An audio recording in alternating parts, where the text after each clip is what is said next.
The rain drummed steadily against the sleek glass walls of the high-rise apartment in downtown San Francisco.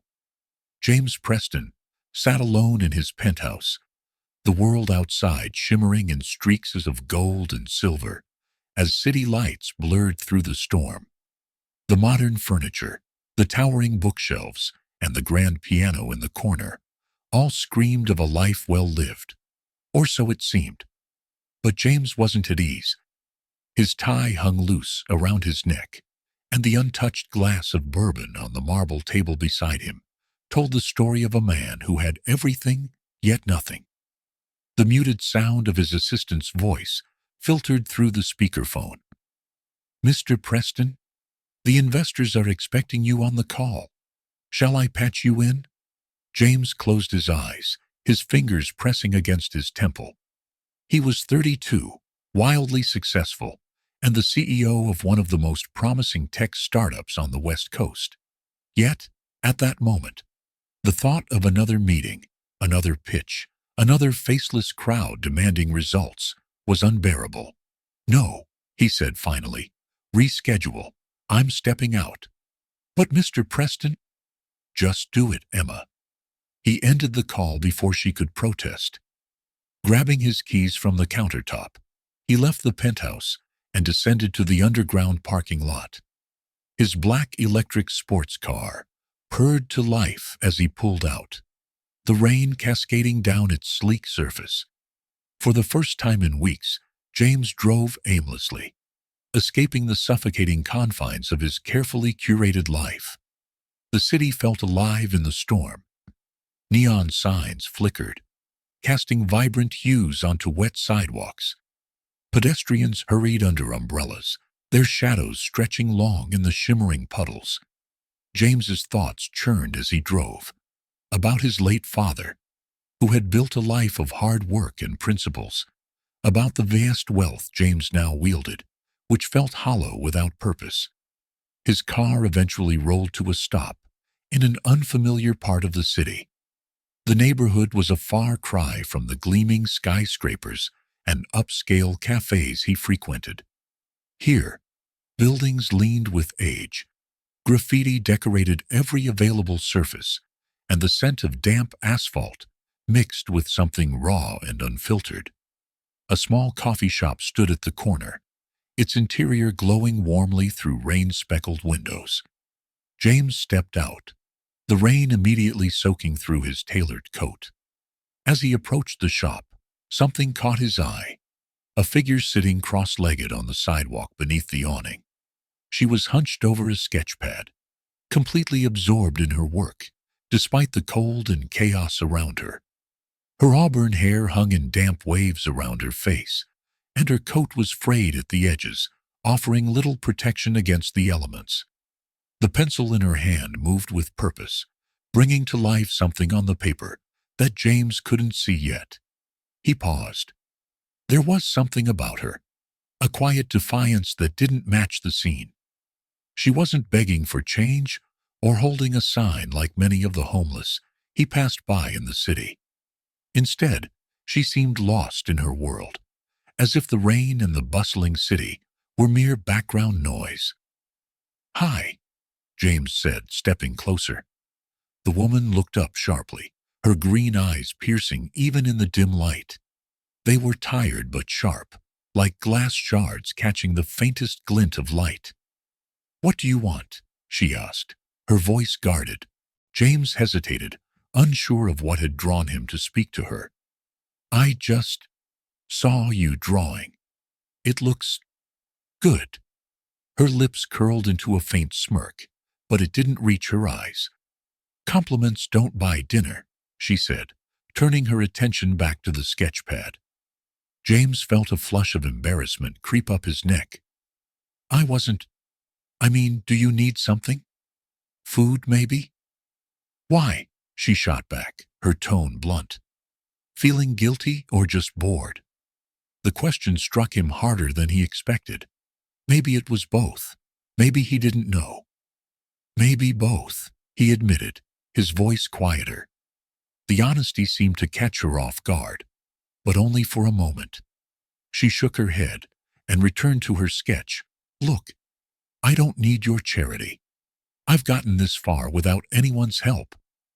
"That's not what this is," James said quickly, feeling a strange need to prove himself.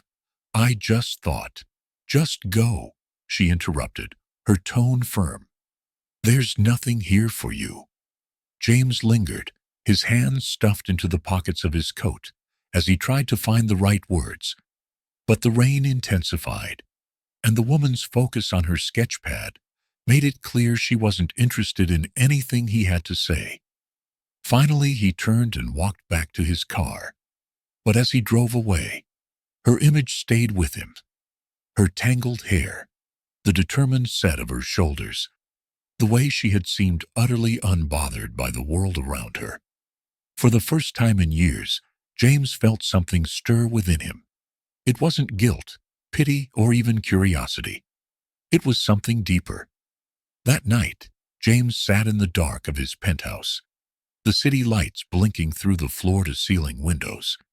He tried to focus on the work he had neglected earlier: emails, financial reports, strategies for the upcoming quarter. But his mind kept drifting back to the woman on the sidewalk. He could still see her face, her defiance, her refusal to take anything from him. It was infuriating and fascinating all at once. What had happened in her life to bring her there?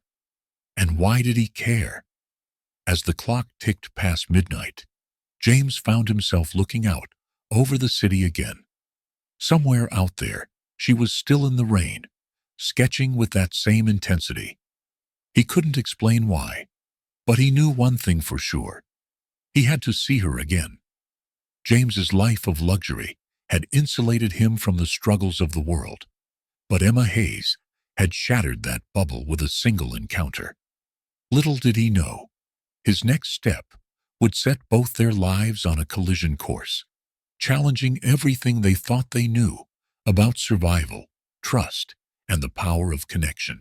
The rain had eased into a gentle drizzle by morning, but the gray skies lingered over San Francisco, casting a somber tone across the city.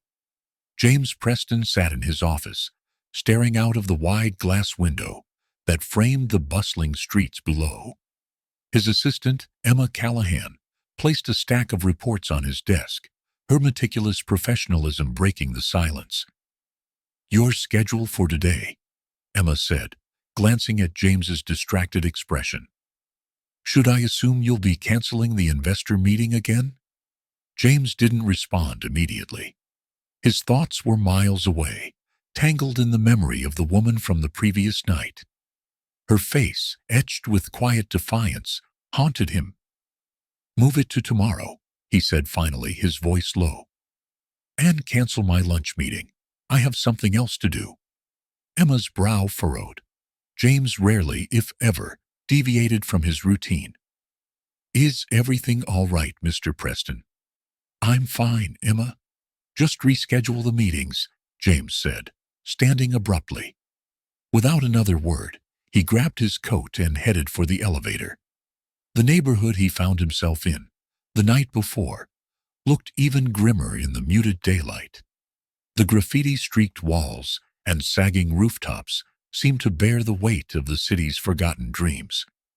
James parked his car a block away from the coffee shop, the black Tesla standing out like a foreign entity among rusting sedans and battered pickup trucks. As he approached the corner where he'd first seen her, his heart picked up its pace. He wasn't entirely sure why he was here again. Was it curiosity, guilt, or something else entirely? Emma Hayes sat in the same spot as the night before, her auburn hair tied back loosely, her fingers smudged with charcoal as she worked on her sketchpad. Her thin, patched coat was draped over her shoulders, barely keeping the morning chill at bay. James hesitated before speaking. "Good morning." Emma glanced up, her green eyes narrowing slightly. "You again," she said, her voice flat. She didn't stop sketching. "What do you want this time?" James held up a coffee cup and a small paper bag. "Peace offering?" Emma paused, her pencil hovering above the page. After a moment, she reached out and took the cup, eyeing him suspiciously. If this is some weird rich guy experiment, you can leave. I'm not interested in being anyone's charity case. It's not charity, James said, sitting down on the curb a few feet away from her. I just thought you might need it. Emma studied him for a moment, her expression unreadable. Thanks, she said grudgingly, taking a sip. The warmth seemed to relax her ever so slightly. What's in the bag? A croissant. Fresh, James said, offering it to her. She hesitated again before taking it. As she unwrapped it and took a small bite, James noticed her shoulders relax just a bit more. For a moment, neither of them spoke, the quiet hum of the city filling the space between them. You didn't tell me your name last night, James ventured. Emma's gaze flicked to him. And you think showing up with coffee changes that? James shrugged. I figured it was worth a try.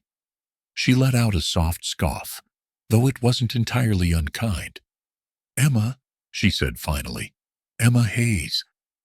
James Preston, he offered in return. Her lips quirked into a faint smile. Of course you are. You've got that whole untouchable millionaire look. James chuckled, though the comment stung more than he let on.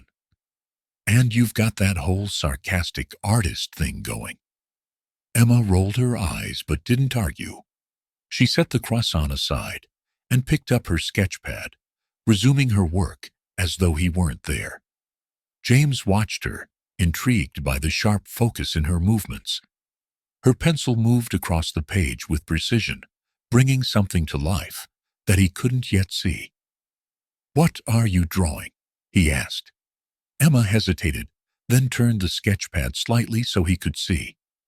It was a portrait of a man sitting on the steps of a crumbling building, his face lined with years of hardship. The detail was striking. Every crease, every shadow seemed to tell a story. It's incredible, James said softly. You're really talented. Yeah, well, talent doesn't pay the bills, Emma replied, her tone bitter. Before James could respond, a man approached from down the street. He was tall and wiry, with a scruffy beard and a sharp, watchful gaze. His clothes were well worn, and he pushed a shopping cart filled with random belongings. Emma, the man said, his voice tinged with warning. Who's your friend? Emma's posture stiffened. Marcus. This is James, she said reluctantly. He's just leaving. James glanced between them, sensing the tension. Marcus's eyes narrowed as he looked James over, clearly unimpressed by the tailored coat and polished shoes. You shouldn't be here, Marcus said bluntly. This isn't your world. Marcus, Emma began. But Marcus cut her off. Guys like him don't come around here unless they want something, Marcus said, his tone sharper now. And whatever it is, it's not good. I'm not here for anything, James said calmly. I just wanted to help. Marcus let out a humorless laugh. Help?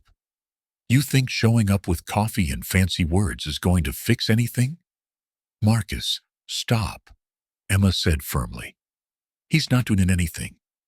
Marcus shook his head, his expression hard. You don't need him, Emma. You've made it this far without anyone's help. Don't let him mess that up. Without another word, Marcus turned and pushed his cart down the street, the clatter of its wheels echoing in the quiet. Emma let out a frustrated sigh and rubbed her temples. Friend of yours? James asked cautiously.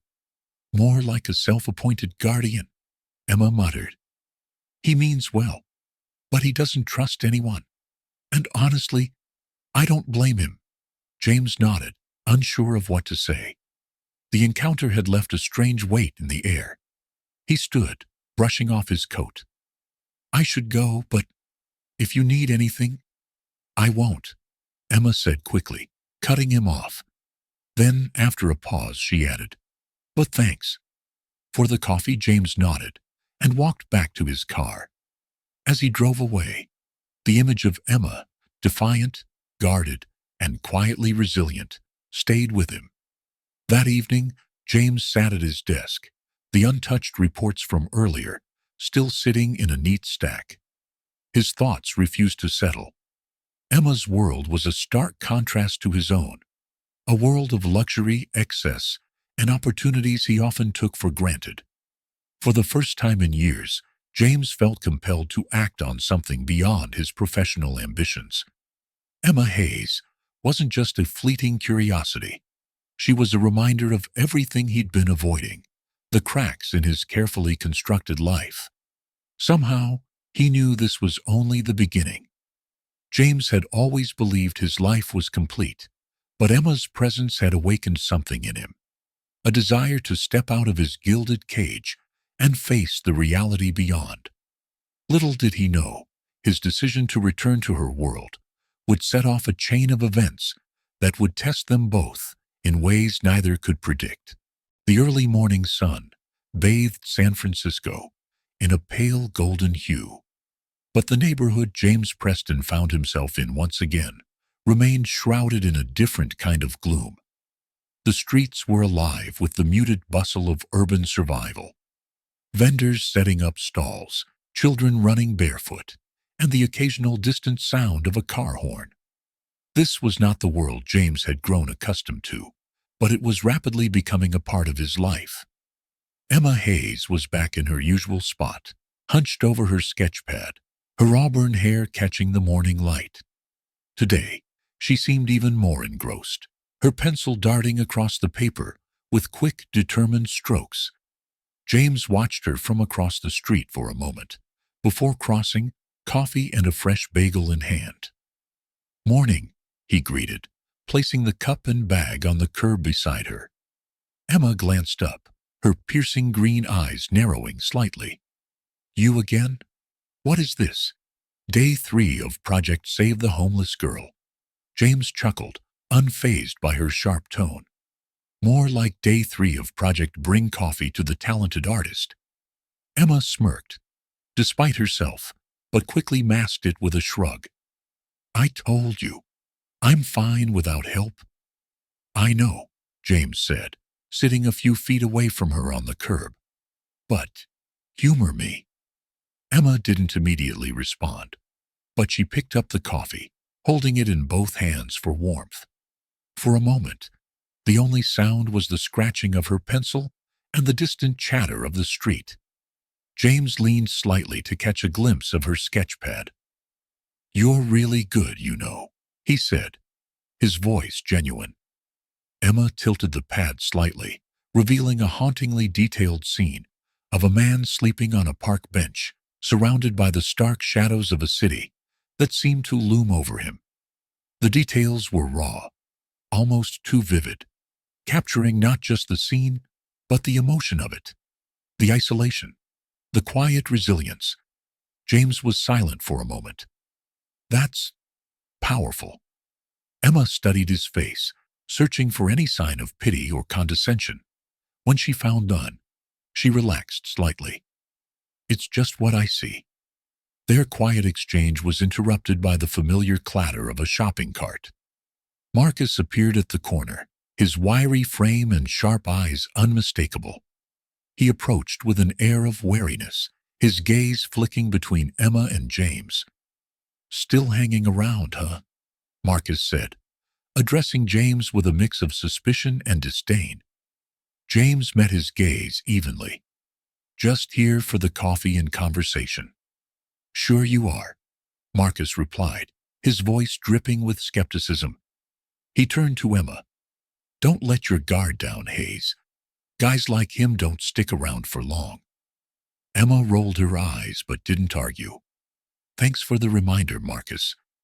Marcus gave James one last look before wheeling his cart down the street, muttering under his breath. "Charming guy," James remarked. Emma smirked. "He's protective. Doesn't trust anyone." "Do you?" James asked, his tone more curious then accusatory. Emma hesitated, her pencil pausing mid-stroke. "I trust what I can see," she said finally. "And what I can see is that people like you don't usually stick around places like this." James absorbed her words, recognizing the truth in them. "Maybe I'm trying to change that," he said quietly. Emma didn't respond, but the slightest flicker of curiosity crossed her face before she returned her attention to her sketch pad. As the day wore on, James decided to stay longer, watching as Emma interacted with the people around her. He saw a side of the city he'd never truly acknowledged. Vendors offering leftover food to those who couldn't pay, neighbors checking on one another, and children finding joy in the simplest of games. It was a world of struggle but also of connection, something James realized had been missing from his life. Later that afternoon, as Emma packed up her supplies, James noticed a man approach her. A tall figure with slicked back hair and a polished demeanor that seemed out of place here. The man leaned in close to Emma, speaking in low, hurried tones. James couldn't hear the words, but he could see Emma's posture stiffen. When the man finally left, James stepped closer. "Who was that?" Emma hesitated, her expression guarded. "No one." "Didn't look like no one," James pressed gently. Emma sighed, running a hand through her hair. "His name's Victor Klein. He runs things around here, keeps people in line." Her voice was laced with bitterness. "What kind of things?" James asked, his tone firm. "Let it go, James," Emma said sharply. "This isn't your world. You wouldn't understand." "Then help me understand," James countered, his determination clear. Emma hesitated, her green eyes searching his face. Finally, she shook her head. "Victor's dangerous. People who cross him don't last long." That night, James sat in his penthouse, the view of the glittering cityscape, feeling emptier than ever. Emma's words echoed in his mind, stirring a mix of anger and resolve. He couldn't ignore what he'd seen. The systemic cruelty that people like Victor perpetuated, exploiting the vulnerable for their own gain. James reached for his phone and dialed a number he hadn't called in years. "Lily," he said when the line connected, "I need your help." Lily Harper was a nonprofit lawyer, known for taking on cases that no one else would touch.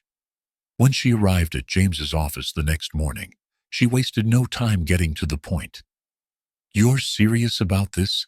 Lily asked, her piercing gaze meeting his. "Completely," James replied. "I want to help Emma, and I want to take down whoever's keeping her trapped." Lily raised an eyebrow. "That's not going to be easy. People like Victor Klein don't operate alone. They've got connections, money, power, influence." "I don't care how hard it is," James said firmly. "If we don't do something, who will?" Lily studied him for a moment before nodding. "All right, let's start digging." Back in her usual spot, Emma noticed James's absence and felt an unfamiliar pang of disappointment. She shook it off, focusing on her sketches. But when James returned later that afternoon, his expression was different, more serious, more resolved. "What's going on?" Emma asked as he approached. "I'm getting you out of this," James said simply. Emma frowned. "Out of what?" "This," James said, gesturing to the street around them. "Victor, the gangs, all of it. You deserve better." Emma's expression hardened. "And what makes you think I need saving?" "It's not about saving you," James said softly. "It's about giving you the chance to do more with the talent you have." For a moment, Emma didn't respond. The defiance in her eyes wavered, replaced by something softer. "You're crazy, you know that?" "Maybe," James said with a small smile. "But I'm not giving up." As Emma watched James walk away, she couldn't shake the feeling that her life was about to change in ways she couldn't yet predict. For better or worse, James Preston was not like anyone she'd ever met, and that terrified her. The sound of city life filtered through the windows of Lily Harper's small office as she scrolled through the first reports on Victor Klein. The dossiers painted an all-too-familiar picture: extortion, forced labor, and control through intimidation. The words blurred together for a moment as Lily sat back in her chair, shaking her head. She had taken down men like Victor before, but each case reminded her of the vast systems of exploitation that perpetuated the cycle of poverty and despair. She looked up as James Preston entered her office, his usually calm demeanor now tinged with impatience. "What do we have?" James asked, bypassing any formalities. Lily handed him a folder. "Victor Klein runs a tight operation. He doesn't just exploit people like Emma, he uses them. The gang controls local shelters, extorting the homeless for protection. He forces them into labor under the guise of offering work. It's modern-day slavery."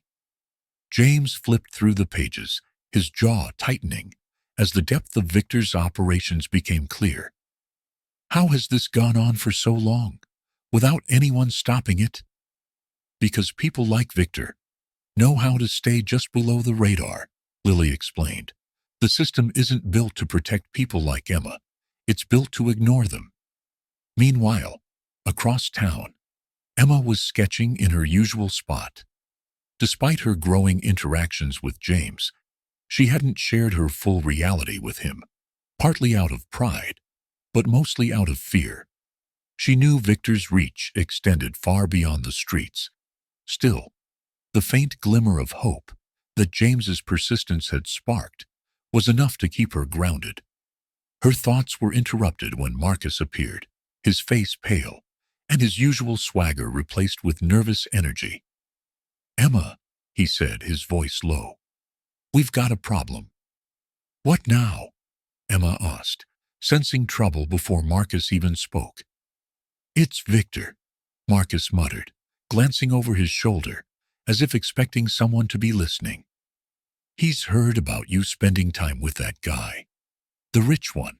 He's not happy." Emma's stomach twisted. "What does he want?" Marcus hesitated, his voice dropping further.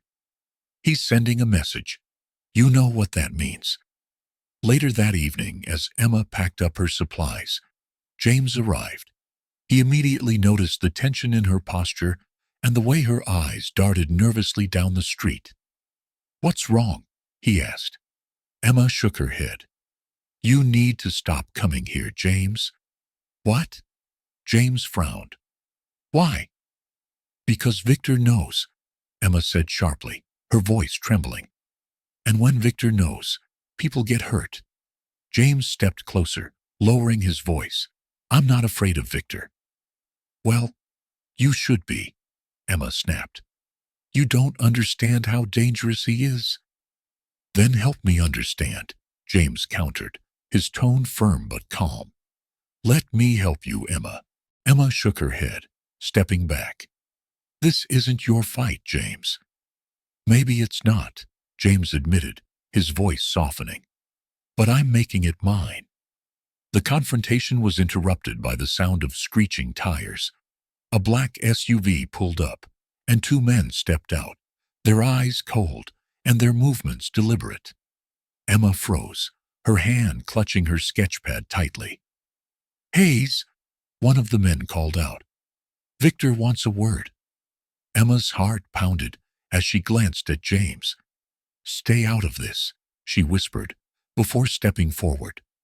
James wasn't about to let her face them alone. "What does he want with her?" he demanded, his voice steady despite the tension in the air. The man sneered. "None of your business, rich boy. Walk away." "I'm not going anywhere," James said firmly. The man stepped closer, his hand resting on the baseball bat, tucked under his jacket. "You should." Emma's voice cut through the tension. "It's fine, James. Go." James hesitated, his fists clenched. But the look in Emma's eyes told him this wasn't the time to escalate. He stepped back. but his mind was already racing with ways to intervene. The next day, Emma showed up at James's office, her face pale and her hands trembling. "He knows where you live," she said, her voice barely above a whisper. James stood, his expression hardening. "What did he say to you?" "It's not what he said," Emma replied, her voice breaking. "It's what he'll do if you don't stop. James, he's dangerous. I've seen what happens to people who cross him. And I'm not going to let that happen to you," James said, his voice resolute. "Lily and I are already working on a plan." Emma shook her head. "You don't understand. Victor doesn't just go after people. He destroys them." "Then we'll stop him," James said firmly. "But I need you to trust me." James and Lily intensified their efforts. Lily reached out to a trusted journalist, Nathan Reed, who had a reputation for uncovering corruption. Together, they began building a case against Victor, gathering testimonies from those he had exploited. But Victor wasn't idle. That night, James returned to his penthouse to find the words "Stop" spray-painted across his front door. A warning, clear and unmistakable. The sight only fueled his determination. He called Lily. "We're running out of time. We need to accelerate this." Emma, meanwhile, wrestled with her own demons. She hated the idea of dragging James into her world, but part of her knew she couldn't fight Victor alone. That evening, she found herself sitting across from Marcus at a rundown diner. "I need to know everything you've got on Victor," Emma said, her voice steady despite her fear. Marcus hesitated. "Why?" "Because I'm tired of running," Emma said, "and I'm not letting him control my life anymore." The next day, Marcus provided Emma with a key piece of information. Victor had ties to a corrupt city council member, using their influence to protect his operations. Emma immediately shared the information with James and Lily. "This is it," Lily said, her eyes lighting up. "If we can expose his connection to the council, we can bring him down." James nodded. "Let's make it happen." As James, Emma, and Lily prepared to expose Victor's operation, they knew the stakes were higher than ever. But just as they started to gain momentum, a chilling message arrived at Lily's office. A photograph of Emma, taken from a distance, with the words, "You're next." The sound of rain pounded against the windows of James's penthouse as he stared at the photograph Lily had received. The ominous message scrawled across it, sending a chill down his spine. Emma sat on the couch, her arms wrapped around herself, eyes distant and haunted. James could see the fear in her expression, and it only deepened his resolve to protect her. "We need to act fast," James said, breaking the tense silence. He turned to Lily, who was busy typing on her laptop, piecing together the legal case against Victor Klein. "Whatever Victor has planned, he's escalating. This isn't just about Emma anymore. It's about all of us." Lily looked up, her eyes sharp. "We need more evidence, James. What we have right now exposes Victor's operations, but without a direct connection to his enablers, it won't stick." James clenched his fists. "Then we'll find it." In the guest room James had offered her, Emma sat cross-legged on the bed, staring at the photograph that had been sent to Lily. Her sketch pad lay open in her lap, but her pencil hadn't moved in hours. She felt out of place in James's world, a polished sanctuary of wealth and privilege that clashed so starkly with her life on the streets. When James knocked and entered, his expression softened as he saw her sitting in the dim light. "Emma," he began gently, sitting on the edge of the bed, "you don't have to go through this alone." She looked up at him, her green eyes weary. "I've always been alone, James. That's how I've survived." "But you're not alone now," James insisted. "You have me. You have Lily. We're in this together." Emma shook her head. You don't get it. I'm a liability. Being here, it's putting you in danger. James reached out, covering her hand with his. You're not a liability. You're the reason we're fighting. Emma's lips trembled, but she quickly looked away, unwilling to let him see her tears. She wanted to believe him, but years of hardship had taught her not to trust easily. Later that night, James and Lily gathered Emma in the living room to discuss their next steps.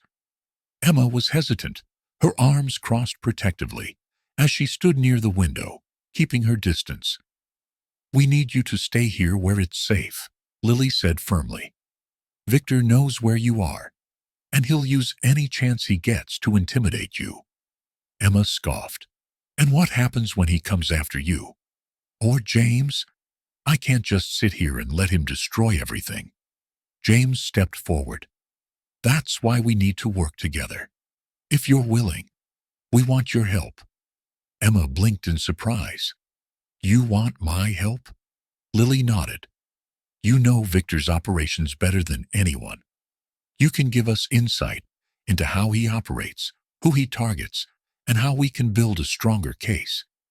Emma hesitated, torn between fear and the growing determination bubbling inside her.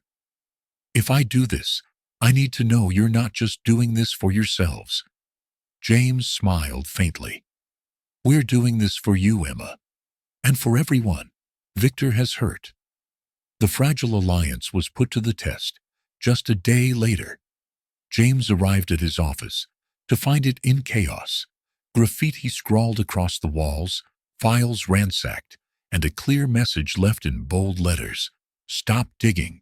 Lily called James moments later. My office was hit too, she said, her voice tight.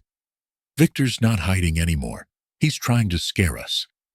But James wasn't shaken. Good, he said. That means he's desperate.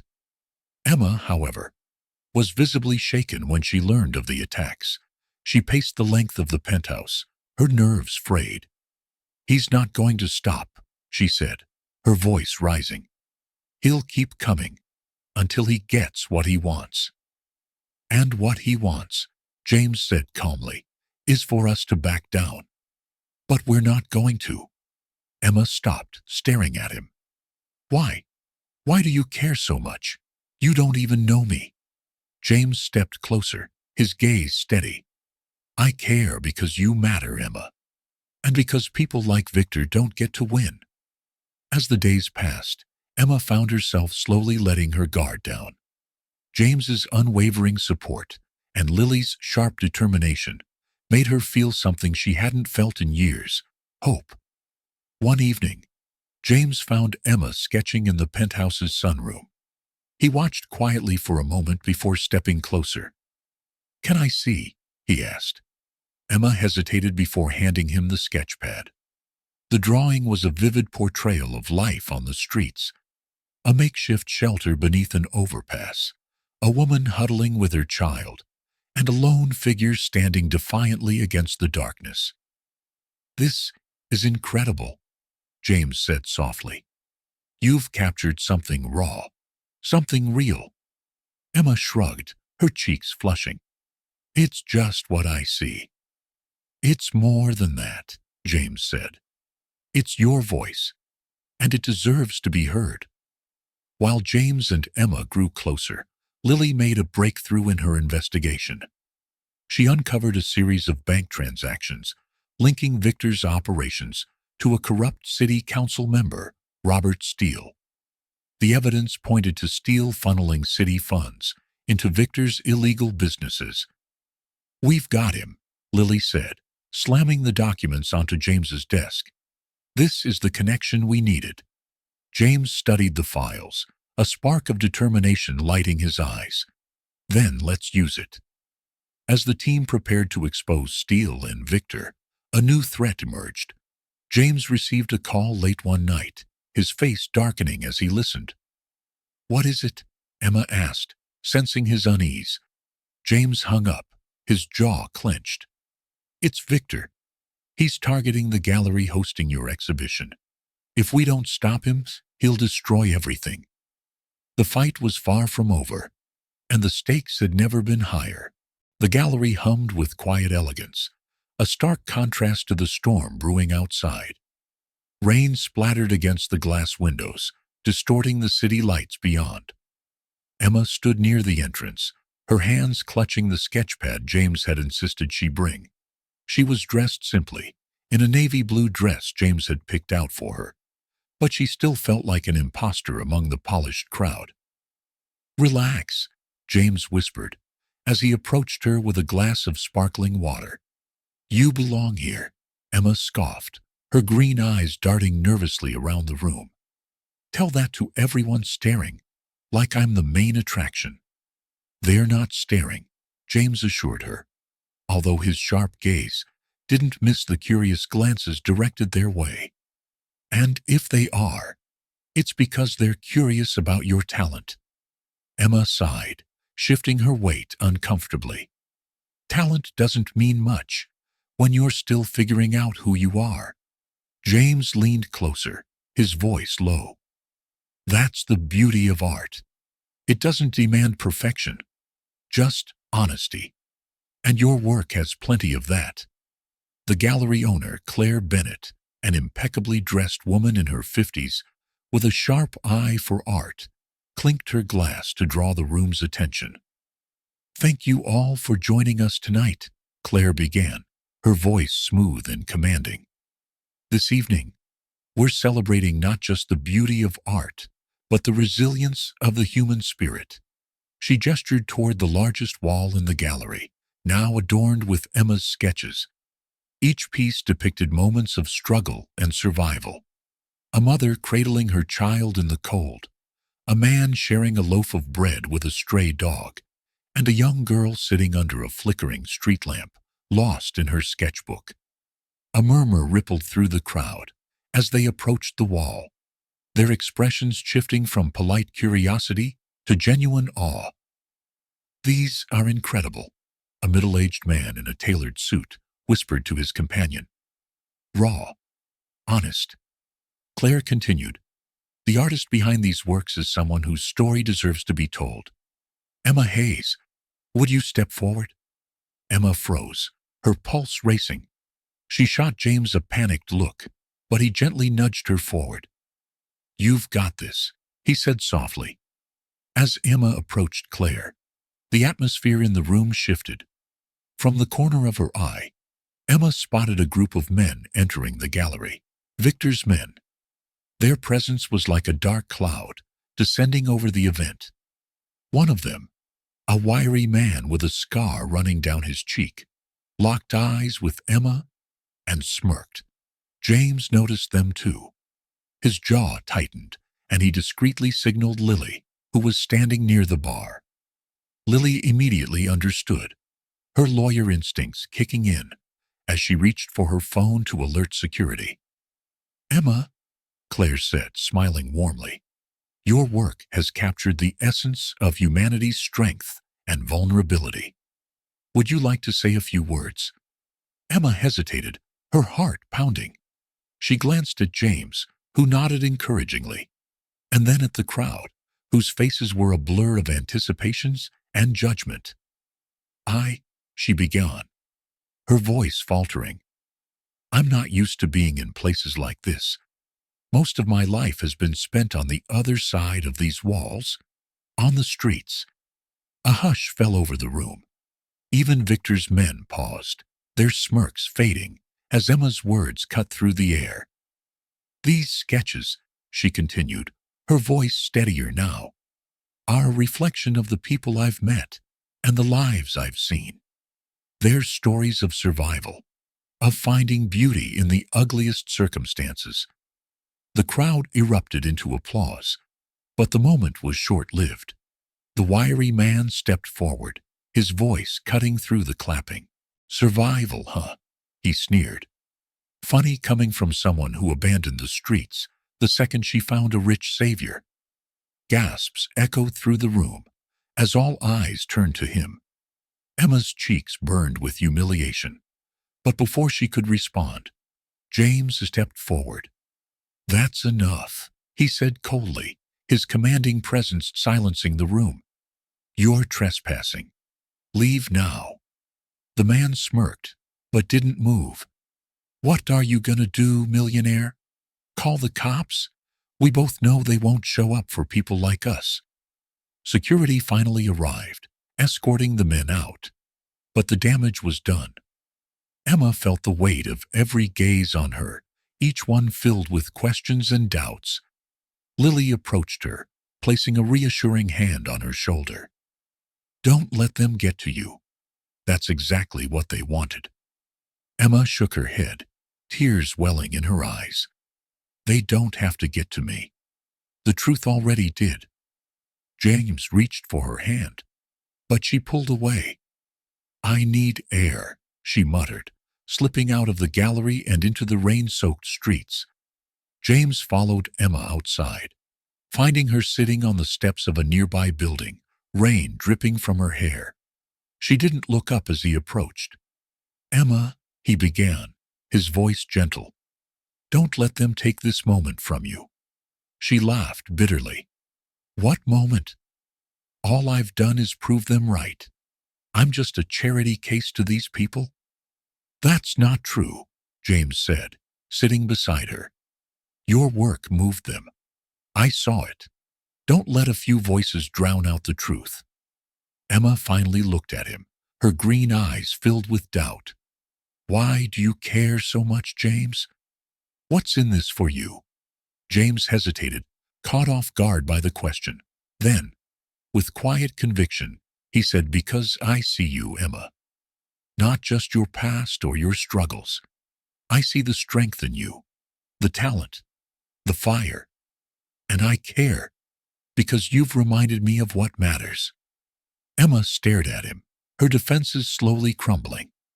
For the first time in years, she allowed herself to believe in someone else's faith in her.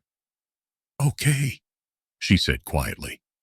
I'll try, but I'm not promising anything. James smiled. That's all I need. As they returned to the gallery, the rain began to let up, and a faint glow of dawn appeared on the horizon. Inside, Lily approached James with a grim expression. We've got a problem, she said, showing him a text on her phone. It was a warning from Nathan Reed, the journalist they had contacted about Victor's operations.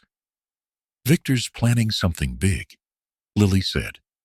And if we don't act fast, it could destroy everything. The storm was far from over, and James, Emma, and Lily knew they were heading into the fight of their lives.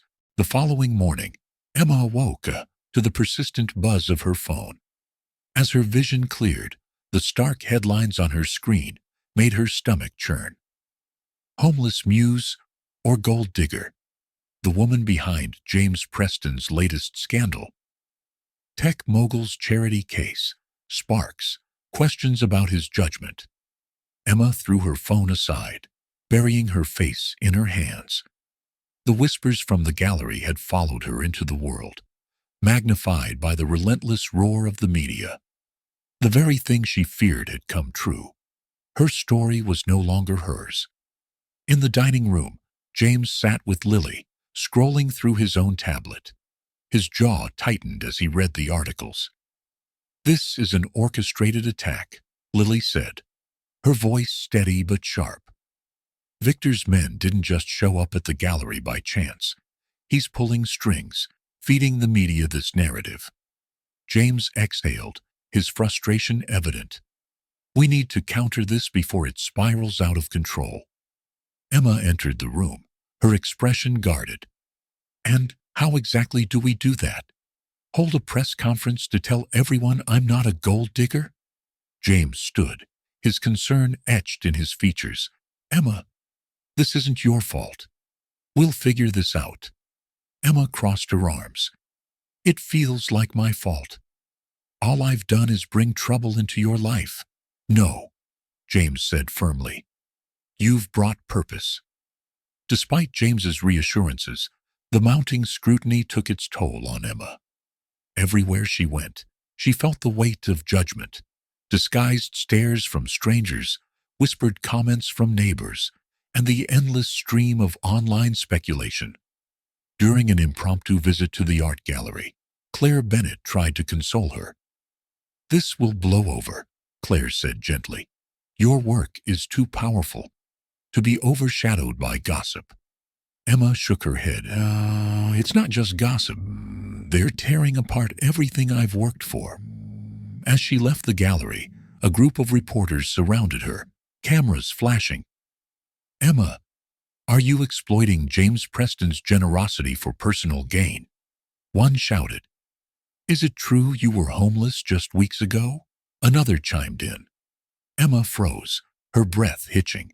Before she could respond, James appeared, his imposing presence parting the crowd like a shield. "That's enough," he said, his voice commanding. "If you want a story, write this. Emma Hayes is a talented artist whose work speaks louder than your baseless accusations." He took Emma's hand, leading her through the throng and into his car. The silence between them was heavy as they drove away. That evening, Emma confronted James in the living room of his penthouse. "Why did you do that?" she demanded, her tone sharp.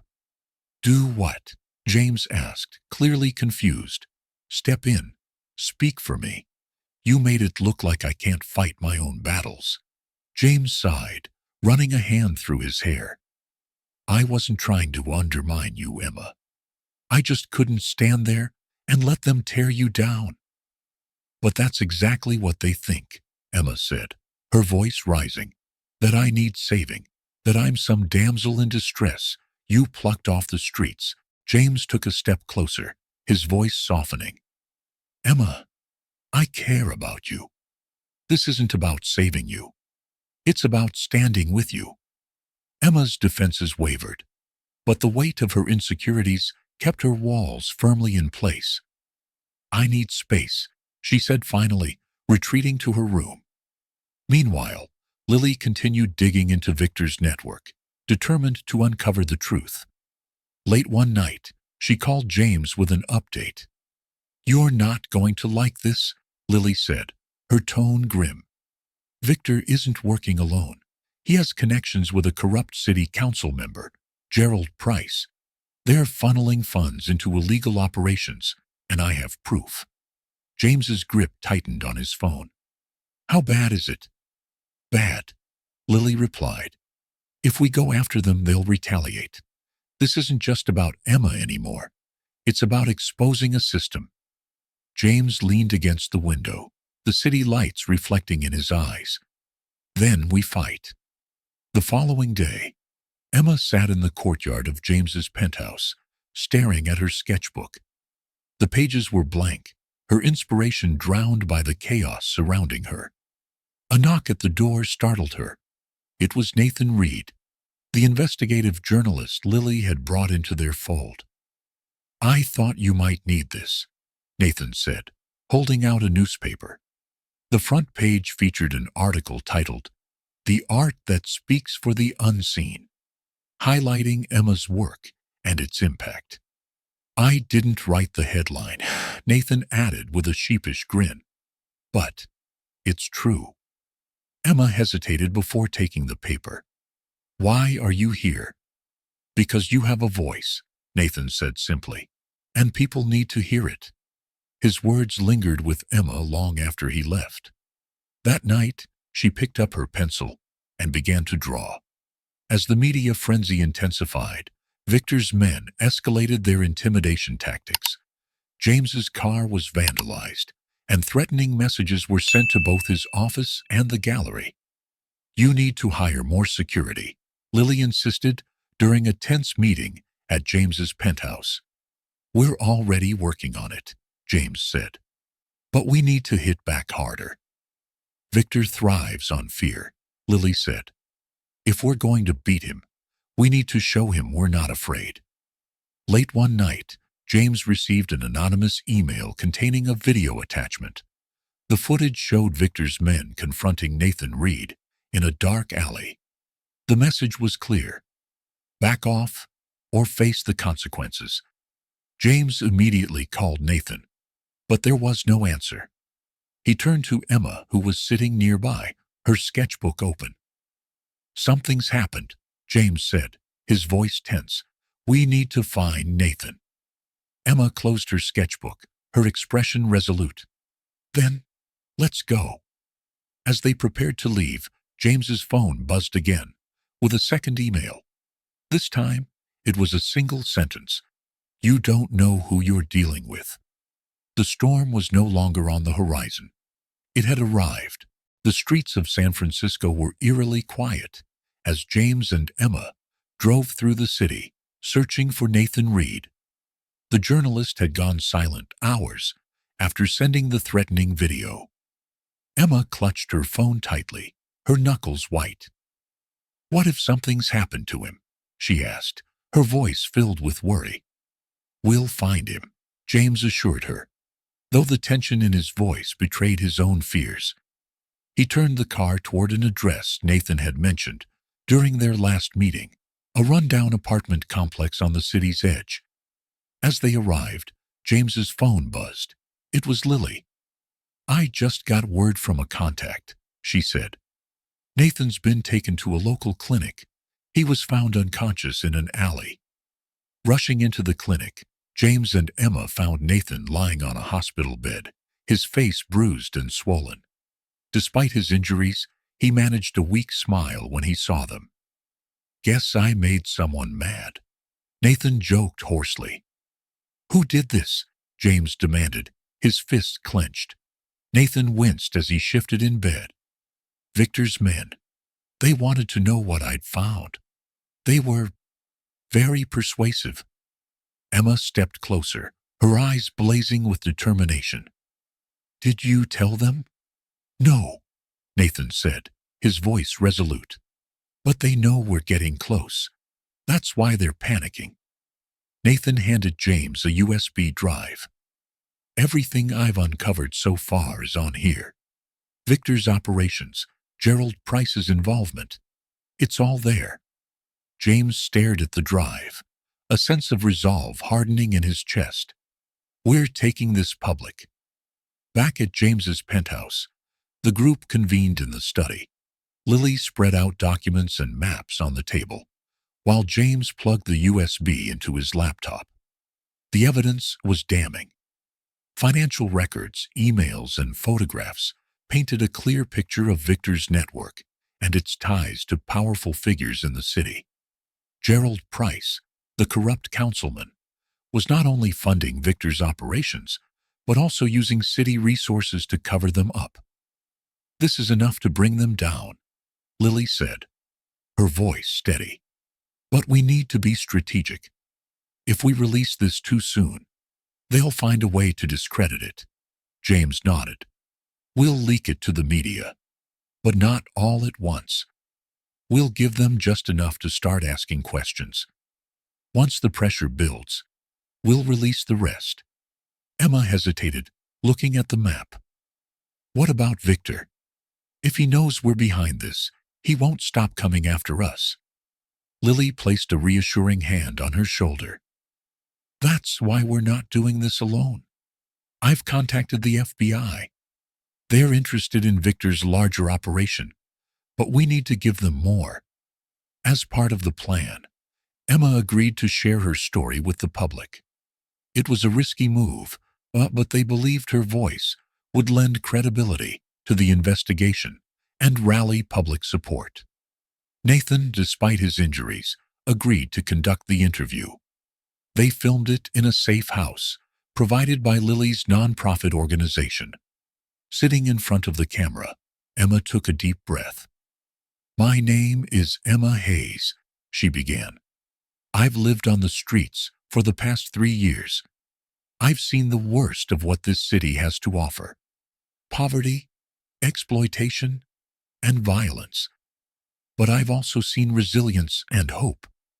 Her voice faltered briefly as she continued. "People like Victor Klein prey on the vulnerable. They take everything and leave nothing. I'm sharing my story because it's time to stop hiding. It's time to fight back." When the interview aired, it went viral. Social media lit up with hashtags like Number Justice for Emma and Number Expose Victor.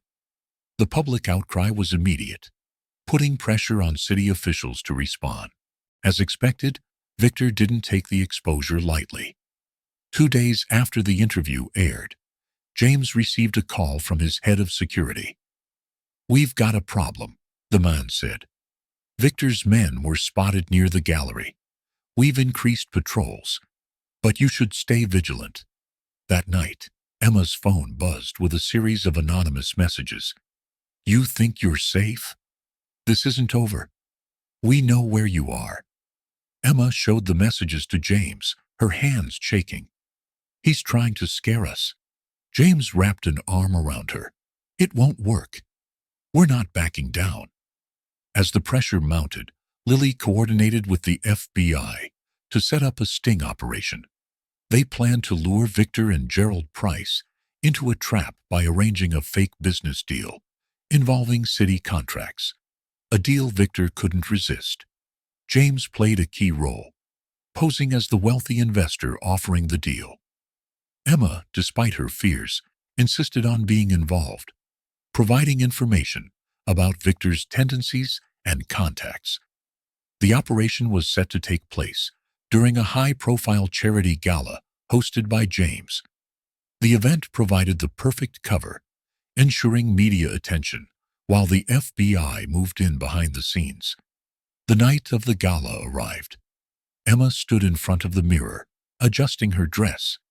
She looked every bit the confident woman James always saw in her. But inside, her nerves were frayed. James entered the room, straightening his tie. "You ready?" he asked, his voice gentle. Emma nodded. "As ready as I'll ever be." As they walked into the grand ballroom, the air buzzed with anticipation. Guests mingled, unaware of the danger lurking beneath the surface. From across the room, Victor entered, his eyes scanning the crowd. He didn't notice the subtle movements of undercover FBI agents positioning themselves around him. James leaned close to Emma, whispering, "Stay calm. It's almost over." Emma nodded, her eyes locking onto Victor. For the first time, she didn't feel fear. She felt power. The operation was in motion. But just as the agents prepared to make their move, James's phone buzzed with a text. "You've made a mistake." He looked up, his heart sinking, as he spotted a shadowy figure leaving through a side door. Victor had a backup plan. The opulent gala buzzed with energy, unaware of the storm brewing beneath the surface.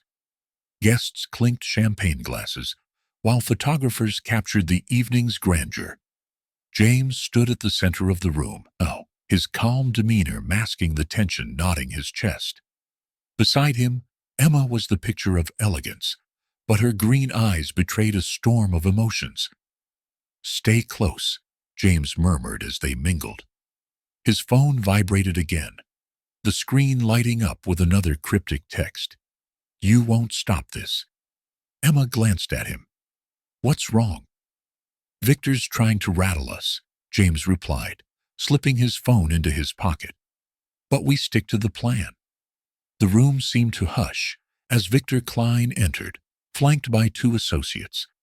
His tailored suit and confident stride exuded authority, but there was a sharpness in his gaze, a predator scanning his prey. He exchanged pleasantries with city officials and investors, his smile never reaching his eyes. From a discreet corner, Nathan Reed observed, his journalist instincts on high alert. He texted Lily, stationed with the FBI team. "Victor's here. No sign of Gerald yet." Meanwhile, Emma's focus remained on Victor. The memories of his threats and the suffering he caused simmered beneath her composed exterior. She took a steadying breath, reminding herself why she was here, not for revenge, but for justice. As planned, James approached Victor, feigning casual interest. "Victor Klein," he greeted, extending a hand. "I've heard a lot about you." Victor's smile was cold. "And you must be James Preston. Your reputation precedes you. They exchanged pleasantries, discussing the fabricated deal involving lucrative city contracts. James played his part flawlessly, his charm masking the contempt he felt. "I think you'll find this opportunity mutually beneficial," he said, subtly glancing at the hidden microphones, capturing every word. Victor's arrogance was his weakness. He leaned in, his tone conspiratorial. "Let's just say, I have the right connections to make things happen. With your resources and my expertise, we could control this city." Emma, watching from a distance, clenched her fists. The casual way Victor spoke of his schemes was infuriating, but she trusted the team to deliver justice. As the deal seemed to progress smoothly, chaos erupted.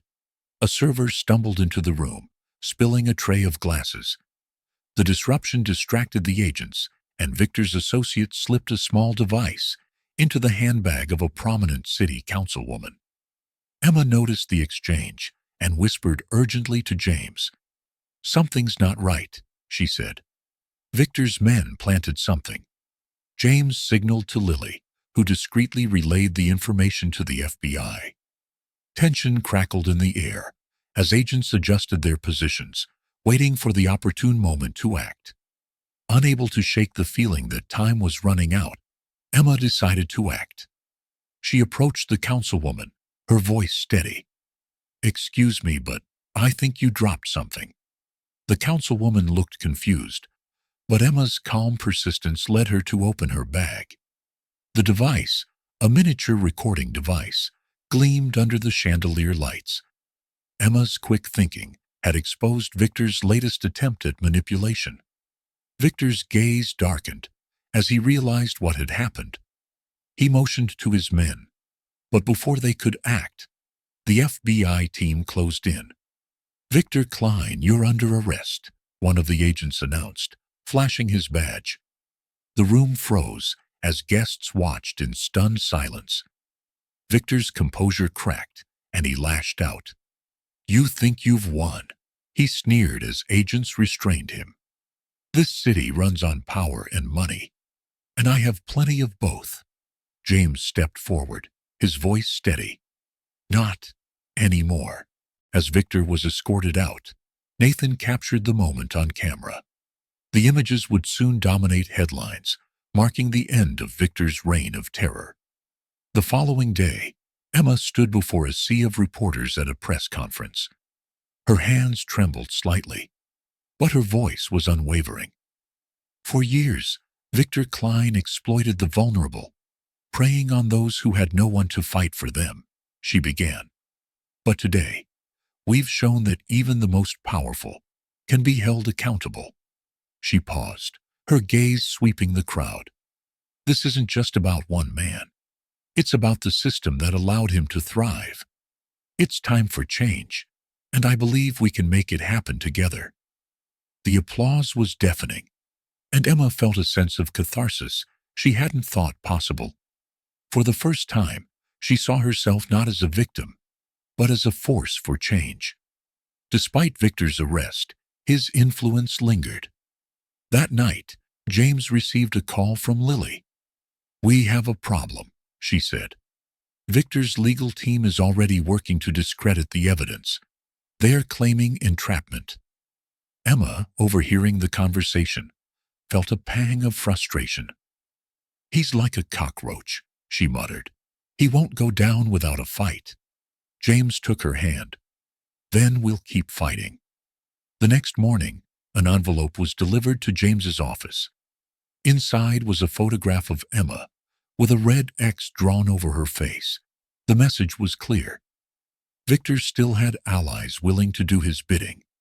James tightened security around Emma and their team, but the threat weighed heavily on him. "We can't let this scare us into silence," Emma said, her determination unshaken. As the team prepared for the legal battles to come, Nathan uncovered a shocking twist. An offshore account linked to Victor's operations held records implicating Gerald Price and several other city officials. "This isn't just about Victor," Nathan said. There's an entire network we haven't even scratched the surface of. James exchanged a look with Emma, his resolve hardening. Then we take them all down. The chapter ends with Emma standing in her studio, working on a new sketch. It's a portrait of resilience, her own reflection, surrounded by the shadows of her past. For the first time, she feels ready to face whatever comes next. The morning sun filtered through the tall windows of James's penthouse, casting golden rays across the sleek, modern interior. Emma stood in front of a mirror, adjusting the delicate lace veil that framed her auburn hair. The reflection staring back at her didn't feel real. For years, she had lived on the streets, invisible to the world. Now she was about to marry James Preston, a man who had not only changed her life, but had made her believe in love again. Lily entered the room, her hands full with a bouquet of wildflowers and white roses. "You look stunning," she said, her tone warm but tinged with urgency. "But you don't have to do this today if you're not ready." Emma turned to face her friend. "I've never been more ready," she replied, her voice steady. "But Victor's shadow still looms, and I can't help but feel like he's waiting to strike." The tabloids had been merciless since James's proposal, spinning every narrative possible. Emma had been painted as everything from a gold digger to an opportunist manipulating James for his fortune. The pressure mounted as the wedding day approached, but James remained her rock. At the breakfast table, James placed his hand over hers. "They don't know you, Emma," he said firmly. "Let them talk. The people who matter know the truth." Emma managed a faint smile, but deep down, she knew the truth wasn't enough to silence Victor's allies. As the wedding preparations continued, an anonymous email landed in James's inbox. The subject line read, "You can't protect her forever." Attached was a photo of Emma's wedding dress, hanging in her suite, taken just hours earlier. James's blood ran cold. Whoever was behind this had breached their security. He immediately called Lily and Nathan. "This isn't just a scare tactic," he said. "They're sending a message. We need to tighten security." Lily agreed, mobilizing a team of private guards. Nathan, meanwhile, began digging into the email's origin. "Whoever sent this didn't cover their tracks well," he said. "I'll trace it." Despite the ominous warning, the wedding moved forward. Guests filled the garden of the Preston estate, the air buzzing with anticipation. James stood at the altar, his sharp navy suit perfectly tailored, but his usually calm demeanor was clouded with worry. As the music swelled, Emma appeared, her arm linked with Jerry's. The older man had been a steadfast figure in her life, and his beaming pride was unmistakable. "You've come a long way, kid," Jerry whispered as they approached the altar. James's eyes locked with Emma's, and for a moment, the world around them faded. The officiant began the ceremony, weaving words about love's resilience and the power of second chances. Just as James and Emma were about to exchange vows, chaos erupted. A commotion at the back of the garden drew everyone's attention. Victor's men had arrived, blending him in with the crowd until the right moment. One of them shouted, "This isn't a fairy tale, Preston. You can't hide from the truth." Security moved swiftly to contain the intruders, but the damage was done. Guests murmured in confusion, and the serene atmosphere was shattered. Emma's hand trembled as she gripped James's. "This is exactly what he wanted," she whispered, "to ruin this for us." James squeezed her hand. "He won't win." Amid the chaos, Trevor appeared. His presence was unexpected, and Emma's initial reaction was guarded. "What are you doing here?" she asked. Trevor held up his hands. "I came to warn you. Victor's planning something bigger. He's using today as a distraction." James narrowed his eyes. "Why should we trust you?" Trevor's expression softened. Because I owe it to Emma. I know I've made mistakes, but I want to help. Emma hesitated before nodding. What do you know? Trevor revealed that Victor had bribed a corrupt city councilman to provide him with insider information on James's business dealings. His plan was to expose fabricated evidence during the wedding, using the media frenzy to his advantage. Victor's planted someone in the crowd, Trevor said. They're carrying documents that could damage your reputation. James called Lily and Nathan. We need to act fast. Can we intercept them? Nathan nodded. If we can figure out who they are, we can stop this. Determined not to let Victor overshadow their day, Emma made a bold decision. I'll confront them, she said. James frowned. Emma, it's too dangerous. She shook her head. This is my fight too, James. I won't let him control my life anymore. Reluctantly, James agreed, but insisted on staying close. With Nathan's help, they identified the infiltrator, a man posing as a photographer. As Emma approached him, her voice was calm but firm. Looking for something? The man froze, his hand slipping toward his camera bag. Before he could react, James and security intervened, confiscating the forged documents. With the immediate threat neutralized, the ceremony resumed. This time, there was a palpable sense of unity among the guests, who had witnessed the couple's resilience. James's voice was steady as he said his vows. Emma, you've taught me that love isn't about perfection. It's about standing together, even when the world tries to tear us apart. Emma's response was equally heartfelt. James, you saw me when I felt invisible. You believed in me when I couldn't believe in myself. I promise to stand by you, no matter what challenges come our way. As the couple shared their first kiss, as husband and wife, Victor's plan unraveled further. Nathan's investigation revealed a treasure trove of incriminating evidence, linking Victor to numerous illegal activities.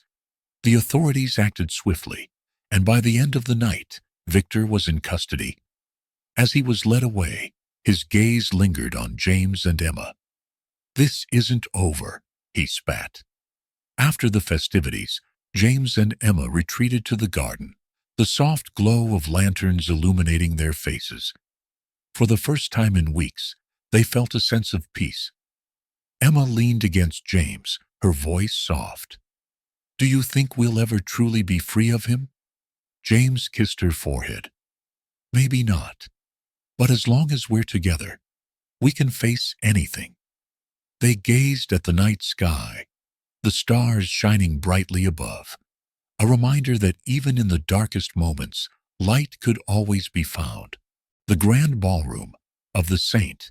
Regis Hotel shimmered under crystal chandeliers, the air thick with chatter and the clinking of glasses.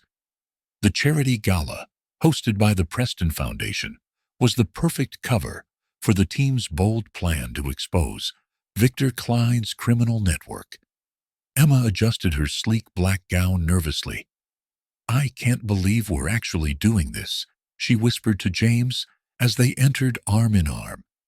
James's gaze swept the room, catching sight of Nathan Reed and Lily Harper, stationed near the entrance, their expressions serious.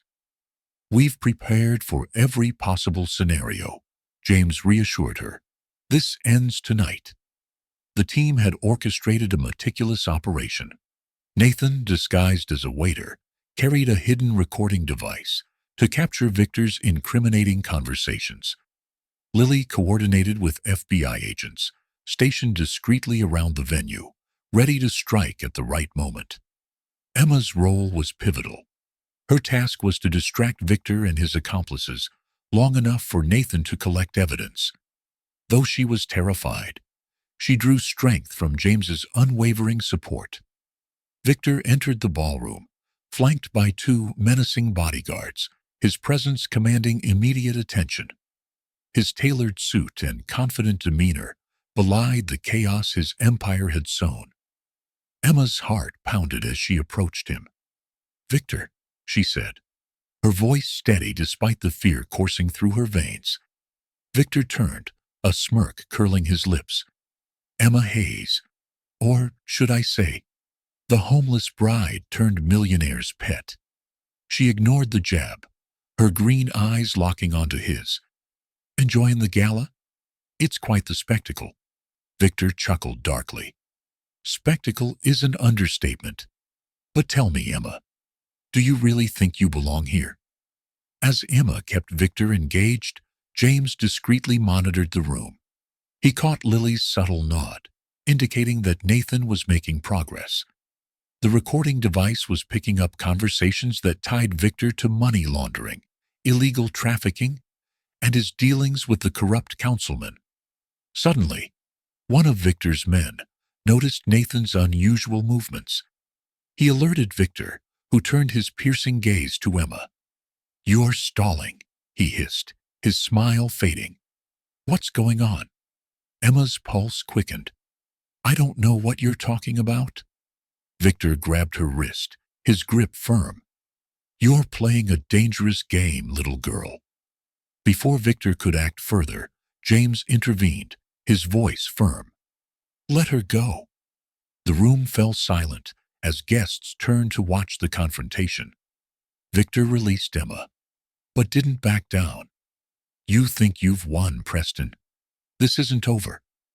Nathan used the distraction to slip away and hand the device to an FBI agent. With the evidence secured, the agents moved swiftly. "Victor Klein," one of them announced, "you're under arrest."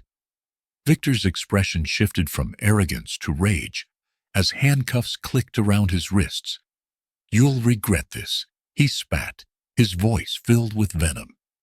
As Victor was led away, Lily approached the podium to address the stunned crowd. "What you've witnessed tonight is the culmination of months of work to dismantle a network of corruption and exploitation," she said.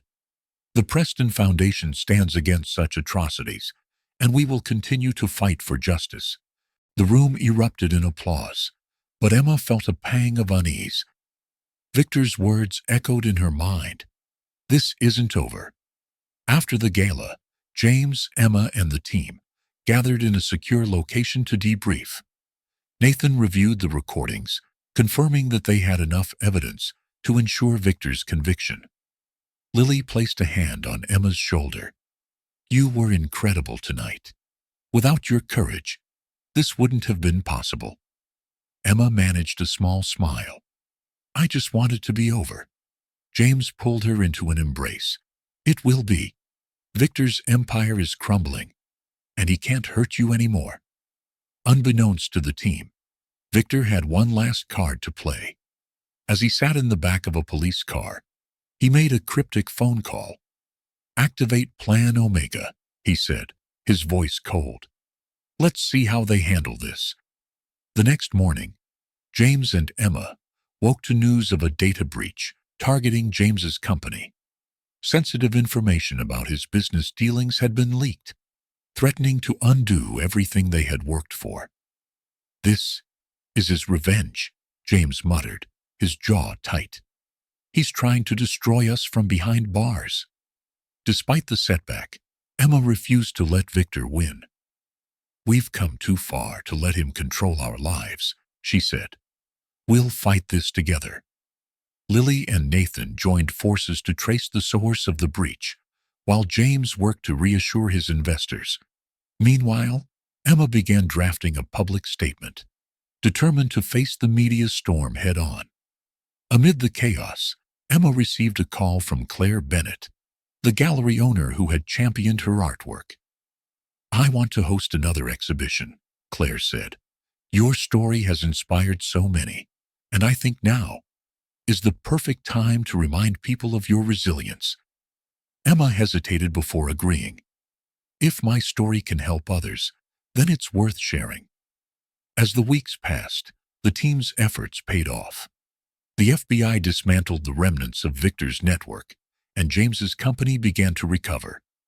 Emma's exhibition became a symbol of hope, drawing attention to the plight of the homeless and the power of second chances.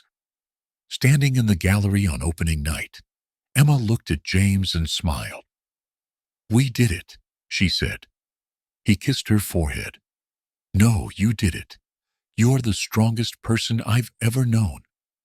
As they left the gallery hand in hand, the city lights twinkled around them.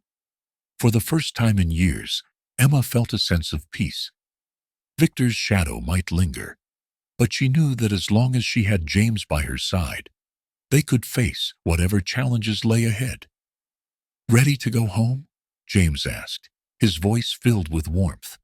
Emma nodded, her heart full. "Let's go." The warm rays of sunlight streamed through the tall windows of Emma's new art studio, a space filled with blank canvases and possibilities. She stood in the middle of the room, her fingers lightly brushing a freshly stretched canvas. It was the first time in years she felt a sense of true belonging. James entered the room, carrying 2 cups of coffee. "How does it feel to finally have a place that's all yours?" he asked, his voice soft. Emma smiled. "It feels surreal, like I'm stepping into a life I thought I'd lost forever." With Victor Klein's network dismantled and the trial underway, Emma turned her focus to her nonprofit initiative, Resilience Through Art. The organization aimed to provide homeless artists with resources, mentorship, and opportunities to showcase their talents. Emma worked closely with Lily Harper to establish partnerships with local shelters and art galleries. Together, they transformed abandoned buildings into creative spaces where artists could thrive. "Art has the power to heal," Emma explained during an interview with a local news station. "It gives a voice to those who've been silenced and a platform to share their stories." Inspired by Emma's determination, James launched his own project, Urban Uplift, a tech-driven program that used data analytics to identify underserved areas and allocate resources more efficiently. His initiative complemented Emma's work, creating a holistic approach to tackling urban poverty. Their combined efforts quickly gained traction, attracting media attention and support from influential figures. Yet, the challenges ahead were far from over. The aftermath of Victor's revenge plot lingered, with James's company still recovering from the data breach. Investors were hesitant, and the media remained skeptical of his intentions. During a tense board meeting, James addressed the concerns head-on. "Our mission isn't just about profits. It's about creating sustainable solutions for real-world problems. I'm asking for your trust as we rebuild stronger than ever." His sincerity struck a chord, and the board voted to support his vision. It was a small victory, but one that reinforced James's resolve. Claire Bennett, the gallery owner, organized a high-profile event to showcase Emma's work and raise funds for Resilience Through Art. The exhibition, titled Reflections of Resilience, featured Emma's evocative pieces alongside works from other homeless artists. The night of the event, Emma stood nervously in front of a packed gallery. Cameras flashed, and reporters jotted down notes as she prepared to address the crowd. "My journey has been anything but ordinary," she began, her voice steady despite her nerves. "Art saved me when I had nothing left. It gave me hope, purpose, and a way to connect with others. Tonight, I want to celebrate the power of creativity and the strength of the human spirit." The audience erupted in applause, and Emma felt a swell of pride. For the first time, she truly believed in her ability to make a difference. As Emma's organization gained momentum, she received an unexpected call from her estranged aunt, Caroline Hayes. "I saw your interview," Caroline said hesitantly. "I didn't know what you were going through. I want to help, if you'll let me." Though the conversation was bittersweet, it marked the beginning of reconciliation. Emma invited Caroline to visit her studio, and together they began rebuilding the fractured bonds of their family. Despite the progress, Emma and James faced mounting obstacles. Victor's trial loomed, and his defense team launched a smear campaign to discredit Emma's testimony. Anonymous threats began arriving at the nonprofit's office, shaking Emma's confidence. James remained her steadfast anchor. "We've faced worse," he reminded her one evening, as they sat on the studio floor, sorting through letters of support from donors. "And we've come out stronger every time." Emma nodded, drawing strength from his words. "We can't let him win. Not after everything we've built." One of the most heartwarming moments came when former homeless artists, supported by Resilience Through Art, began paying it forward. They volunteered to teach workshops, mentor newcomers, and organize fundraising events. "Emma believed in us when no one else did," said Mia, a young artist who had once lived on the streets. "Now, it's our turn to keep the flame alive." The organization quickly became a beacon of hope, inspiring other cities to adopt similar models. During a quiet evening at home, James surprised Emma with a unique proposition. Instead of discussing their wedding plans, he presented her with a business proposal. "I want us to officially merge urban uplift and resilience through art," he said, handing her a detailed plan. "We'd have a greater impact together, and I think we'd make a great team." Emma laughed, her eyes sparkling. "I thought we already were a team." As the trial began, Emma took the stand to recount her experiences with Victor's exploitation. Her testimony was raw and emotional, painting a vivid picture of the struggles faced by the homeless community. Victor's defense team attempted to discredit her, but Emma's composure and authenticity won over the jury. Combined with the overwhelming evidence gathered by the team, Victor's conviction seemed inevitable. With the trial drawing to a close, Emma and James took a rare moment to reflect on their journey. Standing on the rooftop of their home, they watched the city lights flicker like stars. "We've come so far," Emma said softly, "but there's still so much to do." James wrapped an arm around her shoulders. "Then we'll keep going. Together." As they stood there, united by their shared purpose, they knew that their story was far from over. The challenges ahead would be daunting, but they were ready to face them, hand in hand. Emma sat at her desk in the studio, flipping through a stack of mail. Most were letters from supporters of Resilience Through Art, but one envelope stood out. It was addressed in shaky handwriting, and her name was misspelled, E. Hayes, instead of Emma Hayes. Inside was a simple note. "You don't know the full story of your parents' deaths. Meet me at the Starlight Cafe, 8 p.m. alone." Emma's heart raced as she read the words again. The letter wasn't signed, but the handwriting seemed familiar in a way she couldn't place. Torn between curiosity and caution, she decided to confide in James. "You can't go alone," James said firmly. After reading the note, "It could be a trap." Emma shook her head. "If there's even a chance I can learn the truth, I have to take it." That evening, Emma entered the dimly lit Starlight Cafe. A man in his late 50s sat in the corner, nervously glancing around. He waved her over as she approached. "I'm Robert Miller," he introduced himself, his voice low. "I worked with your parents at Hayes Tech." Emma stiffened. Hayes Tech had been her father's tech startup, the company he'd poured his life into before his sudden death. "Why contact me now?" Emma asked, her tone sharp. Robert looked down, his hands trembling.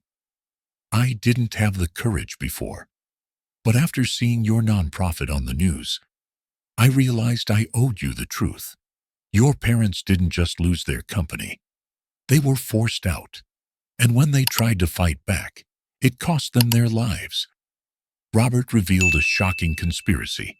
Hayes Tech's board had conspired with a rival company, Vanguard Systems, to oust Emma's father. When her parents threatened to expose the corruption, they were blackmailed and later died in a suspicious car crash. I tried to speak up, but I was threatened too, Robert confessed, tears in his eyes.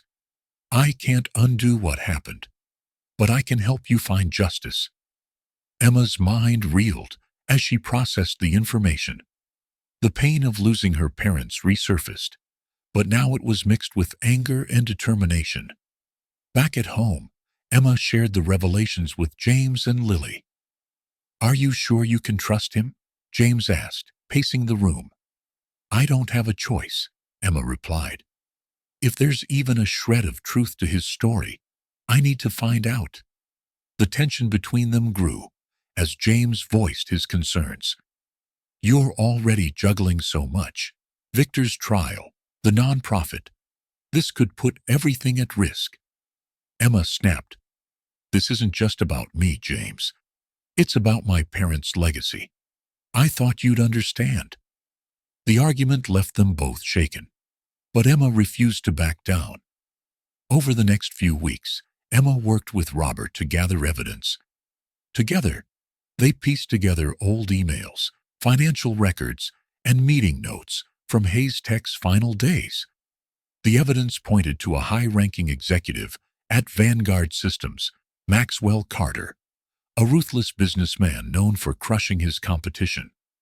Lily took on the legal aspects, filing a preliminary case against Vanguard Systems while also protecting Emma's nonprofit from potential backlash.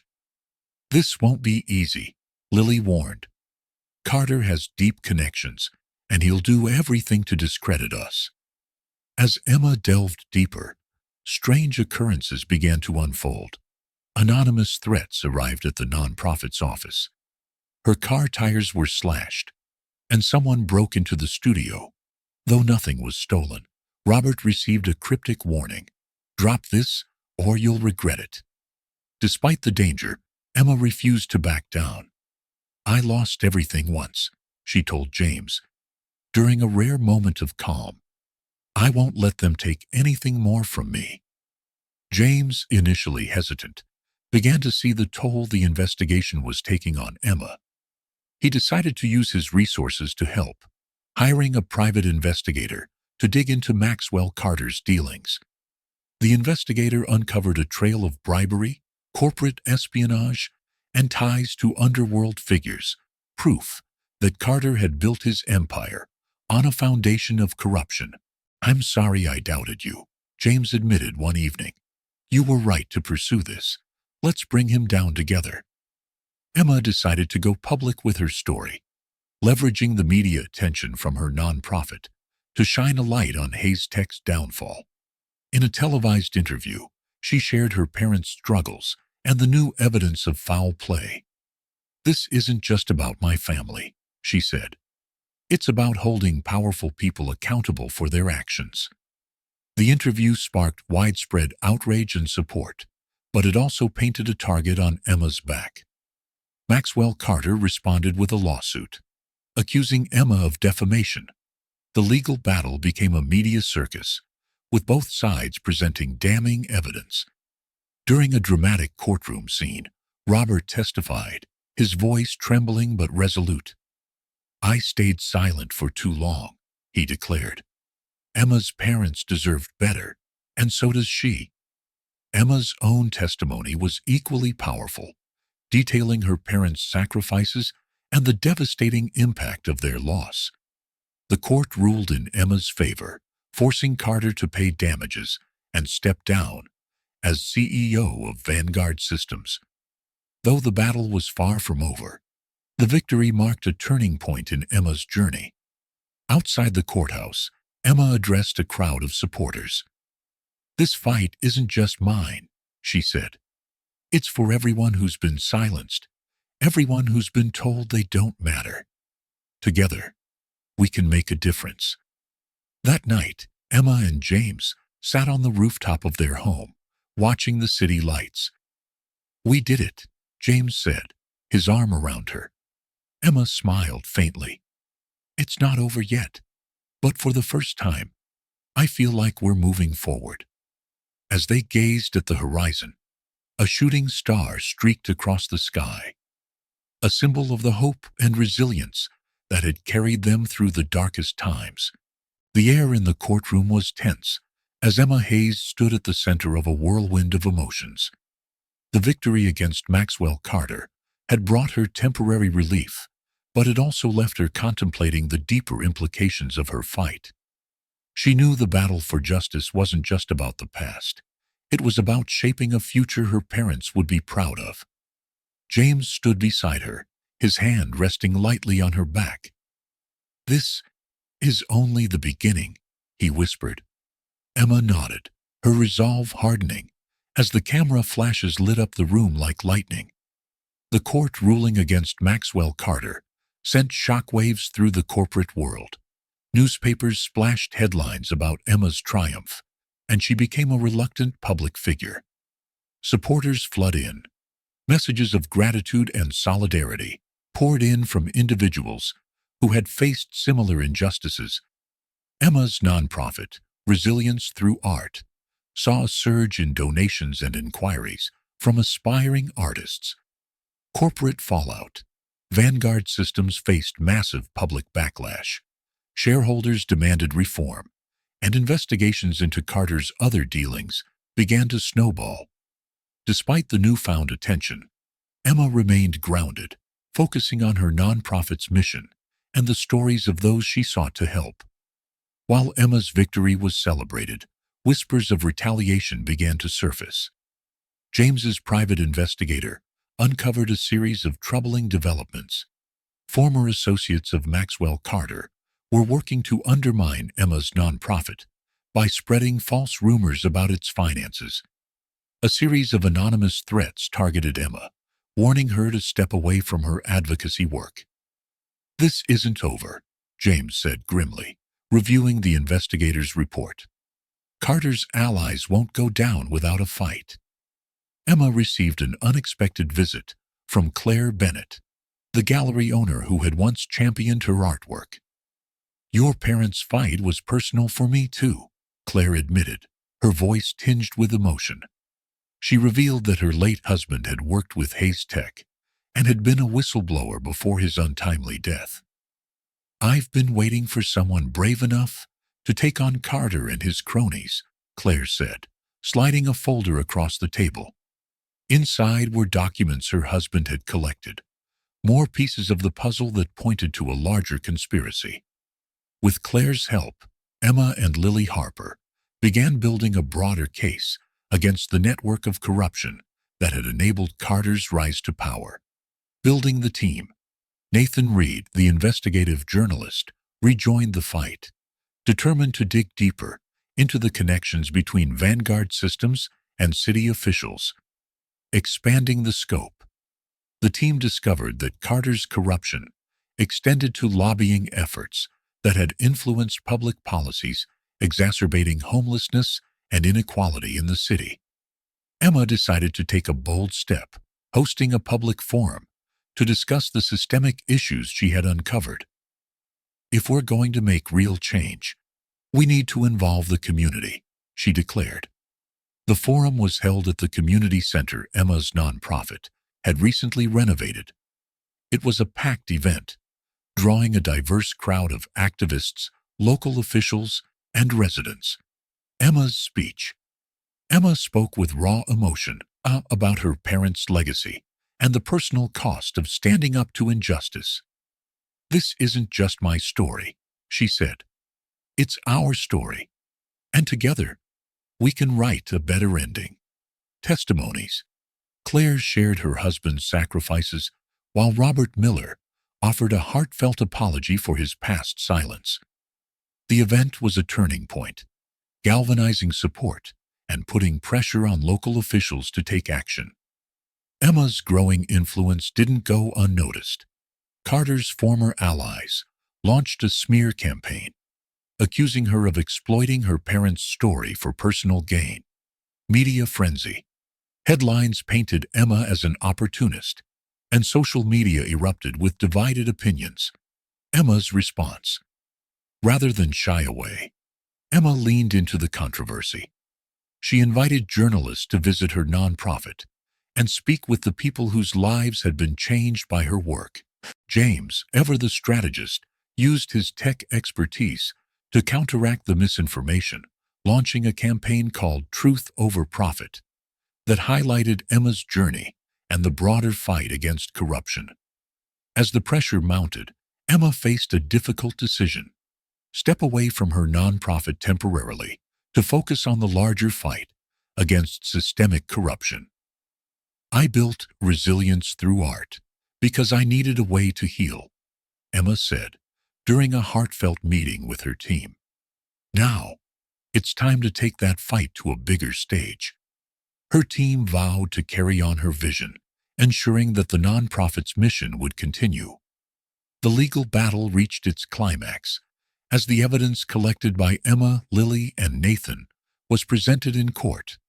Dramatic testimony. Claire took the stand, sharing her husband's story with tearful resolve. He believed in doing the right thing, even when it cost him everything, she said. Emma's closing argument.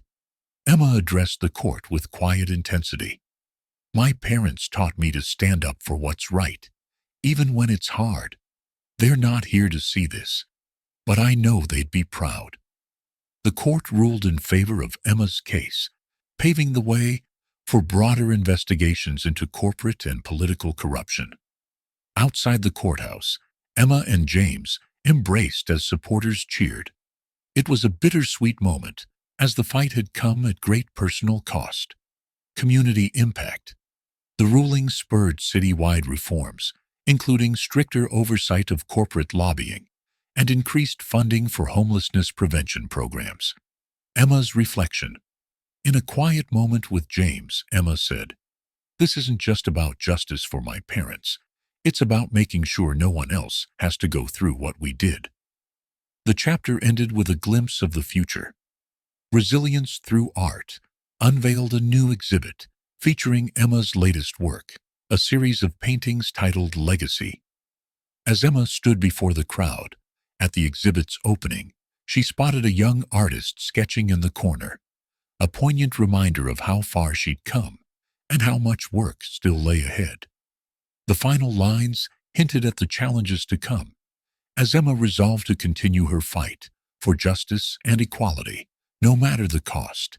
The sound of gentle music, filled the garden, as friends, family, and supporters gathered to celebrate James and Emma's wedding. The sun cast a warm glow over the scene, painting the moment with a sense of peace and triumph. Emma stood at the edge of the garden, her white dress flowing gracefully as she gazed at the bustling crowd. James approached her with a smile that held both pride and love. "Ready to make this official?" he asked, his tone light but filled with meaning. Emma nodded. "I've never been more ready for anything." The wedding was a culmination of their journey, a celebration of resilience, a growth, and the unbreakable bond they had forged. Personal vows. James's vows reflected his transformation from a driven but detached entrepreneur to a man who found purpose in love and justice. "You've taught me to see the world not as it is, but as it could be," he said. Emma's reflection. Emma's vows were equally heartfelt, highlighting the journey from hardship to hope. "You didn't just see me. You believed in me when I couldn't believe in myself," she said, her voice steady despite the tears in her eyes. The ceremony ended with a thunderous applause, the crowd rising to their feet as James and Emma shared their first kiss as husband and wife. The reception was held at the community center Emma's nonprofit had established. It was a symbolic choice, reflecting the couple's commitment to giving back. Speeches and tributes. Lily Harper spoke of Emma's unwavering courage and the ripple effects of her fight for justice. Claire Bennett shared a touching story about how Emma's parents inspired her own journey as an advocate for change. Art as a centerpiece. The walls of the center were adorned with artwork from homeless and underprivileged artists, a testament to resilience through art's mission. Emma took a moment to admire a painting by a young artist, the vibrant colors echoing her own journey. As the evening progressed, Emma and James found themselves in quiet conversation with key allies. Nathan Reed, the journalist, shared updates on his continued investigations into systemic corruption. "Your fight was just the beginning," he said. Lily Harper, the lawyer, hinted at plans for a class action lawsuit targeting companies linked to Maxwell Carter's empire. The discussions were serious but hopeful, a reminder that while the battle wasn't over, they had built a strong foundation for lasting change. Later in the evening, James surprised Emma with a special moment: the unveiling. James revealed a new wing of the community center, dedicated to Emma's parents. The Hayes Legacy Hall featured a gallery space, a resource center for aspiring artists, and a quiet reflection area. Emma was speechless as she walked through the hall, the walls lined with photos and memorabilia from her parents' lives. "You've made sure their legacy lives on," she whispered, her voice thick with emotion. As the night wound down, Emma found herself alone on the balcony, staring at the city lights. James joined her, wrapping an arm around her shoulders. "What's on your mind?" he asked. Emma smiled. "For the first time in a long time, I'm not afraid of what's next," she admitted. Their conversation turned to their shared dreams: expanding resilience through art, tackling broader systemic issues, and building a life filled with purpose and love. The next day, Emma and James received a surprise at the community center. A group of artists and community members had gathered to present them with a mural. The mural. The artwork depicted scenes from their journey: Emma sketching on the sidewalk, James standing beside her, and the community united in their shared fight for justice. Emma's speech. Touched by the gesture, Emma addressed the crowd. "This isn't just our story. It's your story too. Together, we've proven that even in the darkest times, there's light to be found."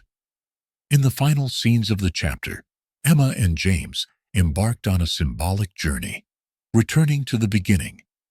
The couple visited the coffee shop where they first met, sharing quiet laughter as they recalled their initial interaction.